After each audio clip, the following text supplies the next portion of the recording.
नमस्कार मित्रों, आज मैं आपके लिए लेकर आया हूं एक बहुत ही शानदार प्रश्न। आप पूरे वीडियो में मेरे साथ जुड़े रहिए। आज का हमारा टॉपिक है वो नियतन समस्या के अंदर। क्या है? नियतन समस्या के अंदर अगर क्वेश्चन के अंदर कुल राजस्व क्या हो, अधिकतम हो, कुल राजस्व क्या हो, अधिकतम हो, तो हमें क्या करना होगा। देखिए स्टूडेंट्स, क्वेश्चन एक दिया हुआ है हमें क्या, एक कंपनी के पास 5 कार्य संपन्न करने हेतु आई हुई मशीन को जेवा कार्य आवंटित या निर्दिष्ट करने पर राजस्व की मैट्रिक्स निम्नानुसार है, तो कुल राजस्व अधिकतम हो।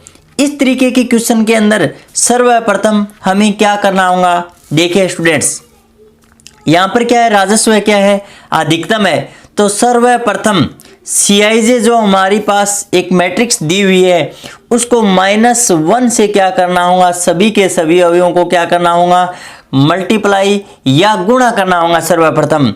तो देखिए स्टूडेंट्स, यहाँ पर हमारी जो CIJ या लागत मैट्रिक्स है, इनके सभी के सभी जो अवयव है उसको -1 से हम क्या कर देंगे, मल्टीप्लाई कर देंगे। तो देखिए स्टूडेंट्स किस प्रकार से, -5, -2, -3, -6 और -7, -11, -4 और -12 और -14 और -9, -10, 6, -5, -4, -8, 12 और -3, -14, -11 और -12, -4, -5, -6, -7 और -5।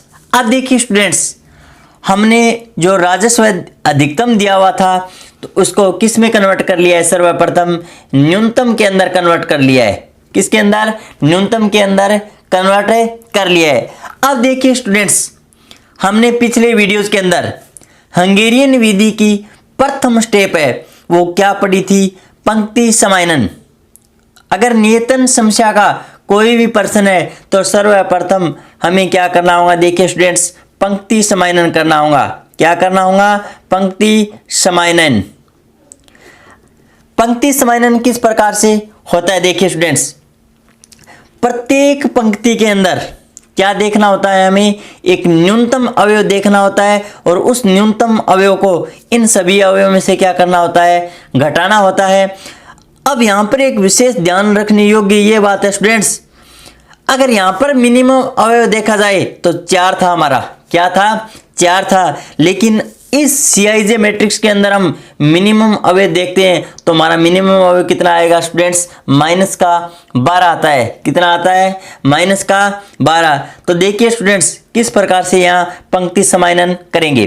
प्रथम पंक्ति का समायनन करने पर तो -5 और इसके अंदर से क्या घटेगा, -12 घटेगा। तो यहाँ पर माइनस और माइनस क्या हो जाएगा, प्लस। तो यहाँ पर क्या होगा, +12।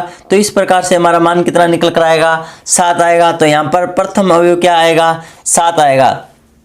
आप इसी प्रकार प्रत्येक अवयव को क्या कर सकते हो, निकाल कर लिख लेना।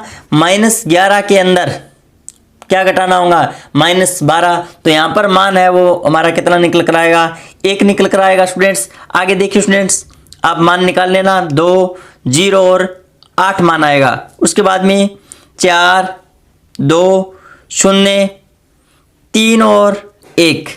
आगे देखिए स्टूडेंट्स, 11, 2, 9, 0 और 8 मान निकल कर आता है। ठीक इसी प्रकार आगे देखिए स्टूडेंट्स, 8, 0, 10, 3, 7, 5, 3, 4, 0 और 7। इस प्रकार से हमारा पंक्ति समायनन हो जाने के बाद में फिर हमें हंगेरियन विधि के अंदर स्टेप 2 देखते हैं। तो क्या करना होता है, स्तंभ समायनन। क्या करना होगा, स्तंभ संकुचित मैट्रिक्स या स्तंभ समायनन बोल सकते हैं हम। अब देखिए स्टूडेंट्स, ये सारणी हमें क्या मिलती है, प्रथम प्राप्त होती है। और इस प्रथम सारणी के अंदर प्राप्त हो जाने के बाद में हमें क्या करना है, इसका स्तंभ समाइनन करना है। स्तंभ समाइनन के अंदर देखिए स्टूडेंट्स 7, 4, 11, 8 और 5, इसमें सबसे हमारा न्यूनतम अवयव कितना है, 4 है। कितना है, 4। तो प्रत्येक अवयव में से क्या घटा देंगे हम, 4 को क्या कर देंगे, लेस देन कर देंगे। अब देखिए 7 - 4 तो हमारा मान कितना निकल कर आएगा स्टूडेंट्स, 3, और 4 - 4 कितना आएगा, 0 मान आएगा। इस प्रकार से आप निकाल लेना। यहाँ पर देखिए स्टूडेंट्स 7, 4 और 1। आगे देखिए स्टूडेंट्स 1, 2, 2, 0 और 3। यहाँ पर आगे देखिए स्टूडेंट्स 2, 0, 9, 10 और 4। यहाँ पर 0, 3, 0, 3 और 0, 7, 0, 7, 6 और 6। अब देखिए स्टूडेंट्स बुक के अंदर क्या है, डायरेक्ट क्या है, यहाँ पर कुछ स्टेपें हैं वो छोड़ दी गई है और डायरेक्ट क्या लिख दिया गया है, शून्य निर्दिष्टीकरण पर पहुंचा दिया गया है। तो यहाँ पर देखिए स्टूडेंट्स इस क्वेश्चन को करते समय हमें क्या है, पंक्ति समाइनन और स्तंभ समाइनन को भी क्या करना होगा, प्रदर्शित करना होगा। और ये क्वेश्चन है वो बीकानेर यूनिवर्सिटी के अंदर 2016 के अंदर पूछा भी गया है। अब देखिए स्टूडेंट्स स्तंभ समाइनन हो जाने के बाद में आगे हमें क्या करना होगा, शून्य निर्दिष्टीकरण करना होगा। क्या करना होगा, शून्य निर्दिष्टीकरण। तो देखिए स्टूडेंट्स, अब देखिए स्टूडेंट्स सारणी 2 की सहायता से एज टू एज मान यहाँ पर सारणी 3 के अंदर लिख दिए मैंने। अब हमें क्या करना होगा, देखिए स्टूडेंट्स यहाँ पर क्या करना होगा, शून्य निर्दिष्टीकरण करना होगा। हम सर्वप्रथम देखिए स्टूडेंट्स शून्य निर्दिष्टीकरण के अंदर सर्वप्रथम पंक्ति के अंदर हम शून्य को आवंटन करते हैं। अब देखिए यहाँ पर सिंगल शून्य को चूज करना है हमें, तो यहाँ पर प्रथम पंक्ति के अंदर शून्य यहाँ पर नजर आ रहा है। तो इस शून्य को यहाँ पर आवंटित कर देने के बाद में यहाँ पर स्तंभ के अंदर जो शून्य बचते हैं उसको क्रॉस चिन्ह की सहायता से काट देते हैं। तो इस प्रकार से देखिए स्टूडेंट्स शून्य निर्दिष्टीकरण के अंदर हमें क्या करना होता है, शून्य निर्दिष्टीकरण हो जाने के बाद में प्रत्येक कोई भी पंक्ति हो चाहे कोई भी स्तंभ हो उसके अंदर न्यूनतम एक शून्य निर्दिष्टीकरण होना जरूरी है। तो ये अगर हम इस सी के अंदर, सी पंक्ति के अंदर देखिए तो यहाँ पर एक ही शून्य था, वो भी क्या है, क्रॉस चिन्ह की सहायता से काट दिया गया है। तो यहाँ पर कोई भी शून्य है वो आवंटित नहीं होगा। तो यहाँ पर इसका अर्थ ये हुआ कि सी मशीन को यहाँ पर कोई भी कार्य नहीं दिया जाएगा। तो यहाँ पर शून्य निर्दिष्टीकरण हमारी क्या हो जाती है, फेल हो जाती है। तो इस प्रकार से आगे हमें क्या करना होगा स्टूडेंट्स, न्यूनतम रेखाएं खींचनी होंगी। क्या करना होगा, न्यूनतम रेखाएं खींचनी होंगी। और वो भी किस प्रकार से न्यूनतम रेखाएं खींचनी होंगी, देखिए स्टूडेंट्स न्यूनतम रेखाओं के नीचे सबसे ज्यादा शून्य आए। क्या है, न्यूनतम रेखाओं के नीचे सबसे क्या आए, ज्यादा शून्य आए। और सर्वप्रथम हमें क्षैतिज, सर्वप्रथम हमें कौन सी रेखाएं खींचनी है स्टूडेंट्स, क्षैतिज खींचनी है और उसके बाद में ऊर्ध्वाधर रेखाएं खींचनी है। अब यहाँ पर देखिए स्टूडेंट्स प्रथम पंक्ति के अंदर अगर हम न्यूनतम रेखा खींचें तो यहाँ पर एक शून्य ढका जाता है। कितना शून्य, एक शून्य ढका जाता है। इसके बाद में देखिए स्टूडेंट्स अगर मैं ये द्वितीय पंक्ति को अगर न्यूनतम रेखाओं से ढकता हूँ तो यहाँ पर इसके नीचे 3 शून्य आती है। तो इस रेखा का नाम क्या दे देता हूँ, L1 दे देता हूँ। आगे देखिए स्टूडेंट्स अगर मैं तृतीय पंक्ति को ढकूं तो यहाँ पर केवल एक शून्य मिलता है मुझे। आगे देखिए अगर मैं अब देखिए स्टूडेंट्स चतुर्थ पंक्ति के अंदर ढकूं तो एक भी शून्य मिलता है। उस शून्य को चाहे क्षैतिज ढकें या ऊर्ध्वाधर ढकें सिंगल शून्य ही आता है। तो यहाँ पर मैं क्या कर देता हूँ, इस रेखा को नाम क्या दे देता हूँ, L2 दे देता हूँ। आगे देखिए स्टूडेंट्स यहाँ पर भी क्या है, सिर्फ सिंगल शून्य बची है जो आ चुकी है पहले से। फिर स्तंभ के अंदर देखते हैं क्या है, यहाँ पर L3, यहाँ पर देखिए स्टूडेंट्स एक शून्य और 2 शून्य। अगर हम ऊर्ध्वाधर न्यूनतम रेखा खींचते हैं तो इसके नीचे 2 शून्य आती है और इस रेखा का नाम मैं क्या दे देता हूं, L3 दे देता हूं। अब आगे हमें क्या करना होगा, देखिए स्टूडेंट्स, जो भी इन रेखाओं के नीचे एलिमेंट्स नहीं आया है उन सभी अवयवों में से हमें सबसे न्यूनतम अवयव चूज करना है। तो यहाँ पर हमारा न्यूनतम अवयव कितना है स्टूडेंट्स, 1 है। क्या है हमारा न्यूनतम अवयव, 1 है। उस न्यूनतम अवयव को जो यहाँ पर रेखाओं के नीचे नहीं आया है, इन अवयवों 3 में से क्या करना होगा, 1 को घटाना होगा। अब देखिए किस प्रकार से घटाते हैं स्टूडेंट्स, 3 और 3 में से न्यूनतम अवयव 1 घटा दिया तो यहाँ पर मान कितना आएगा स्टूडेंट्स, 2 आएगा मान। और अब देखिए स्टूडेंट्स 1 माइनस 1 कितना मान आएगा, 0। और 2 में से 1 घटाने पर कितना मान आएगा, 1। अब देखिए स्टूडेंट्स, जो अवयव इन रेखाओं के नीचे आ गए, क्षैतिज और ऊर्ध्वाधर रेखाओं के, यहाँ पर कोई भी चेंज नहीं करना है। तो यहाँ पर 0 का क्या आएगा, 0। और 7 माइनस 1 कितना मान निकल कर आएगा, 6 निकल कर आएगा। अब देखिए स्टूडेंट्स, यहाँ पर भी कुछ चेंज नहीं करना है, 0 2 0। लेकिन यहाँ पर चेंज करना होगा, जब कोई भी 2 रेखाएं प्रतिच्छेद करती है तो वहां पर क्या है, न्यूनतम अवयव क्या होगा, जोड़ना होगा स्टूडेंट्स। यहाँ पर 3 प्लस 1 कितना मान आ जाएगा, 4। और यहाँ पर 0 का 0। यहाँ पर 7 माइनस 1 6, 2 माइनस 1 1 और 9 माइनस 1 8। अब देखिए स्टूडेंट्स, 0 का 0 और 7 माइनस 1 6 मान आएगा। अब यहाँ पर कोई चेंज होने वाला नहीं है, 4 0 10। लेकिन यहाँ पर चेंज होगा, 3 प्लस 1 कितना मान आएगा, 4। और यहाँ पर 6 का 6, 1 माइनस 1 0, 3 माइनस 1 2, 4 माइनस 1 3। यहाँ पर नो चेंज, यहाँ पर 5। इस प्रकार से हमारी सारणी क्या है, 4 प्राप्त होती है। हमें सारणी कितनी नंबर प्राप्त होती है, 4। अब वापिस हमें क्या करना होगा, शून्य निर्दिष्टीकरण करना होगा, क्योंकि प्रत्येक मशीन को प्रत्येक कार्य इस सारणी के अंदर मिल जाता है। तो यहाँ से हमारा आंसर निकल कर आ जाएगा। अब देखिए शून्य निर्दिष्टीकरण, यहाँ पर सर्वप्रथम पंक्ति के अंदर हम सिंगल शून्य चूज करते हैं। यहाँ पर डबल है, छोड़ दीजिए। यहाँ पर क्या है, ट्रिपल है, छोड़ दीजिए। लेकिन यहाँ पर देखिए स्टूडेंट्स, क्या है, सिंगल शून्य है। तो इस सिंगल शून्य के कारण यहाँ पर इसको क्या कर दिया है, मैंने ब्रैकेट के अंदर बंद कर दिया है। यहाँ पर स्तंभ के अंदर शून्य है, वो क्या हो जाएंगे, क्रॉस चिन्ह की सहायता से काट दिए जाएंगे। अब देखिए स्टूडेंट्स, आगे सिंगल शून्य कहाँ पर है, यहाँ पर है। तो ये शून्य भी क्या हो जाएगी, कट जाएगी। तो अब देखिए स्टूडेंट्स, यहाँ पर एक बात हमें ये ध्यान में आती है कि प्रथम पंक्ति के अंदर 2 शून्य थे, वो क्रॉस चिन्ह की सहायता से कट गए। तो यहाँ पर ए मशीन है, उसको किसी भी प्रकार का कार्य है वो आवंटन नहीं होगा।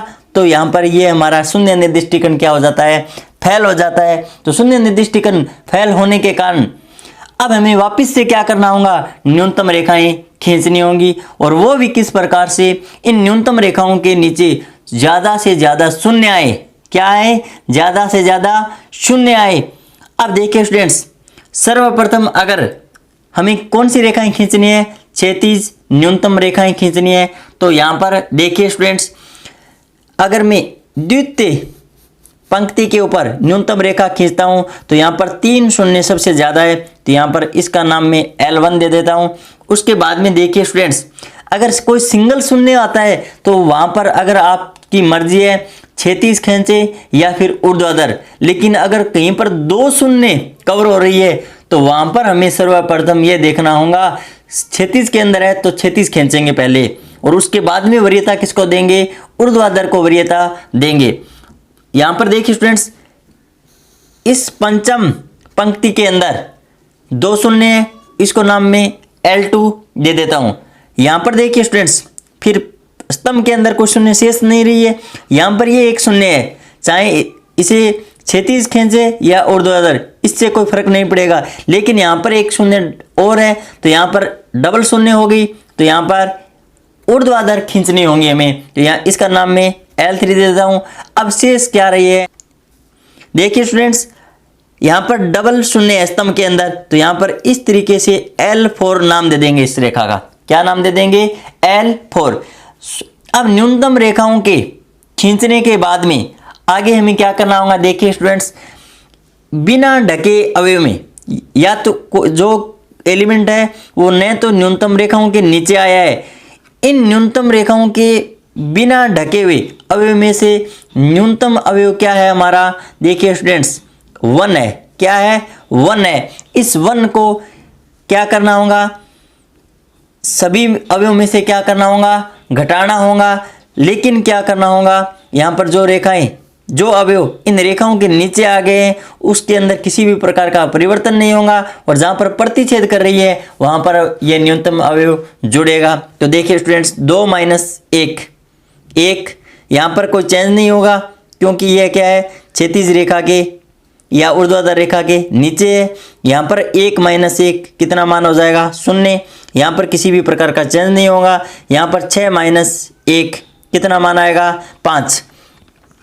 देखिए स्टूडेंट्स, आप पहले नियतन समस्या के पहले मैंने 2 वीडियोस घेर दिए या डाल दिए, तो उसका अध्ययन पहले कीजिए, उसके बाद में इस तृतीय वीडियो को देखिए। यहाँ पर देखिए स्टूडेंट्स 0, यहाँ पर क्या होगा, 2 + 1 जुड़ेगा, यहाँ पर 3 मान आएगा, यहाँ पर 0, यहाँ पर 4 + 1 5 मान आएगा, यहाँ पर 0 के अंदर किसी प्रकार का परिवर्तन नहीं होगा।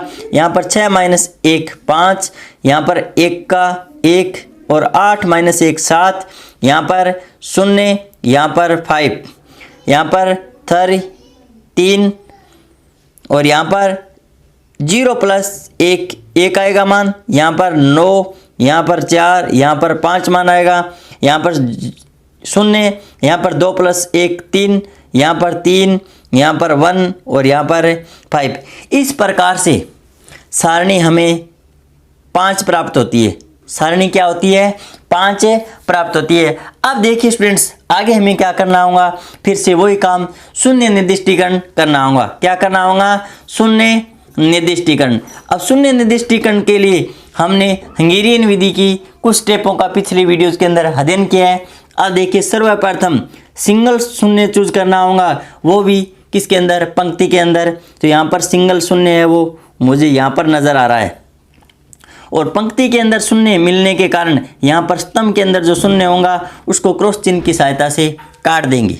इस प्रकार हम कह सकते हैं कि सी मशीन को चतुर्थ कार्य दिया गया है। इसी प्रकार देखिए स्टूडेंट्स,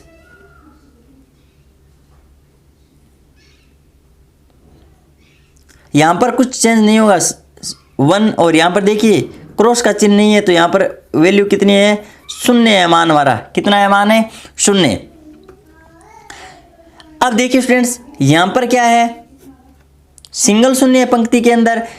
इसको शून्य को ब्रैकेट के अंदर बंद करने के बाद में देखिए स्टूडेंट्स, स्तंभ के अंदर जो शून्य है उस पर क्रॉस का चिन्ह लगा देंगे, ताकि क्या है, डी कार्य है वो अन्य किसी को न दिया जाए, सेकंड कार्य है वो अन्य किसी को न दिया जाए। सेकंड कार्य है वो डी मशीन को आवंटित हो चुका है। अब देखिए स्टूडेंट्स, आगे क्या करना होगा हमें, यहाँ पर शून्य सिंगल नजर आ रहा है, तो यहाँ पर स्तंभ के अंदर इस शून्य को काट देंगे। अब देखिए स्टूडेंट्स, क्या करना होगा हमें, यहाँ पर क्या है, प्रथम पंक्ति के अंदर फिर क्या है, सिंगल शून्य है। यहाँ पर क्या है,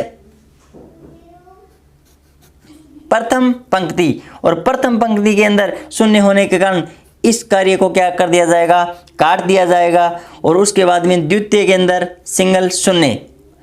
यहाँ पर देखिए, प्रत्येक पंक्ति और प्रत्येक स्तंभ के अंदर प्रत्येक कार्य क्या है, आवंटित हो चुका है स्टूडेंट्स। तो इस प्रकार हम कह सकते हैं हमारा आंसर है वो सारणी 5 की सहायता से निकाल सकते हैं। अब देखिए स्टूडेंट्स, यहाँ पर फर्स्ट, सेकंड, थर्ड, फोर्थ और 5। अब देखिए स्टूडेंट्स, मशीन ए है, क्या है, मशीन ए को कौन सा कार्य दिया गया है, थर्ड दिया गया है, और उस थर्ड का मूल्य कितना है, यहाँ पर देखिए क्वेश्चन की सहायता से हम चेक करते हैं। यहाँ पर थर्ड मशीन के लिए कितना मान है हमारा, 10। कितना है, -10, -10। आगे देखिए स्टूडेंट्स, यहाँ पर बी मशीन है, उसको पंचम कार्य दिया गया है, और यहाँ पर इसका मान है वो कितना है हमारा, माइनस का 5 है। कितना है? माइनस का 5। आगे देखिए स्टूडेंट्स, सी मशीन है, उसको चतुर्थ कार्य दिया गया है। कौन सा कार्य दिया गया है? सी को चतुर्थ कार्य दिया गया है और उसका मान है स्टूडेंट्स 14। कितना है? माइनस का 14। आगे देखिए, डी मशीन है, उसको सेकंड कार्य दिया गया है। डी मशीन को कौन सा? सेकंड कार्य दिया गया है और उसका मान है स्टूडेंट्स माइनस का 14। अब आगे देखिए स्टूडेंट्स, ई मशीन को प्रथम कार्य दिया गया है और उसका मूल्य है माइनस का 7। क्या है? माइनस 7। इस प्रकार हम कह सकते हैं हमारी क्या है? न्यूनतम लागत। क्या है? न्यूनतम लागत। और न्यूनतम लागत वो कितनी होंगी? देखिए स्टूडेंट्स, माइनस का 10, माइनस का 5, माइनस का 14 और माइनस के 14 और माइनस के 7। इस प्रकार से अगर हम इनका योग करते हैं तो हमारा मान है वो माइनस का 50 आता है। कितना आता है? माइनस का 50। लेकिन क्वेश्चन के अंदर हमें क्या पूछी है? अधिकतम लागत। क्या है? अधिकतम लागत। और अधिकतम लागत कितनी होंगी स्टूडेंट्स? देखिए स्टूडेंट्स, लागत मूल्य थी उसको पहले हमने क्या है? -1 से मल्टीप्लाई किया था, तो यहाँ पर हमारी न्यूनतम मूल्य निकल कर आई थी। तो वापस हम क्या कर देंगे? इसको -1 से क्या कर देंगे? मल्टीप्लाई कर देंगे, ताकि हमारा क्या निकल कर आ जाए? अधिकतम मान, अधिकतम लागत निकल कर आ जाए। तो यहाँ पर हमारा आंसर कितना होगा स्टूडेंट्स? 50 होगा। धन्यवाद स्टूडेंट्स। अब मैं समझता हूँ नियतन समस्या का कोई भी क्वेश्चन आपको दे दिया जाए तो आप हल कर सकते हो। मैं पूरी उम्मीद के साथ कह सकता हूँ आपके ये नियतन समस्याएं वो समझ में आ गई होंगी। अगर नहीं आती है तो आप कोई भी क्वेश्चन मेरे व्हाट्सएप नंबर 9672502326 पर व्हाट्सएप कर सकते हो और उसका आंसर जान सकते हो। धन्यवाद स्टूडेंट्स।